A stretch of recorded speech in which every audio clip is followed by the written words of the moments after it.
Hi friends, welcome to our channel. ఈ వీడియోలో చూస్తున్నది ఏమిటంటే ఇది ఒక ప్లాట్ఫారం. ఈ ప్లాట్ఫారంపై సిమెంట్ బ్రిక్స్ వేయడం జరుగుతుంది. ఈ ప్లాట్ఫారం రావడం జరిగింది. అలాగే హైజాక్ కూడా వచ్చింది ఫ్రెండ్స్. చూడండి, మీకు కనిపిస్తుంది నా బ్యాక్ సైడ్. అలాగే ఈ ప్లాట్ఫారం ఎలా రెడీ చేయాలంటే ఫస్ట్ మీడియం సైజు రాళ్ళన్నీ పరిచి దానిపైన కంకర వేయడం జరిగింది. దీని పొడవు వెడల్పు వచ్చేసి 50 అడుగులు, పొడవు వచ్చేసి 110 అడుగులు.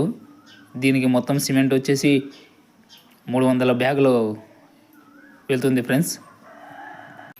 అలాగే దీనిపైన పొడి సిమెంట్ వేసి రేకు ట్యాప్తో తిక్కడం జరుగుతుంది ఫ్రెండ్స్. ఫినిషింగ్ చాలా బాగా వస్తుంది.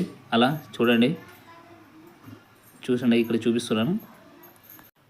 ఫుల్ వీడియో ఛానల్ కింద ఉంది, వెళ్ళి చూసేయండి ఫ్రెండ్స్. అలాగే లైక్ చేయండి, షేర్ చేయండి, సబ్స్క్రైబ్ చేయండి. అలాగే గంట సింబల్ నొక్కండి. ఓకే, బాయ్ ఫ్రెండ్స్, ఉంటా.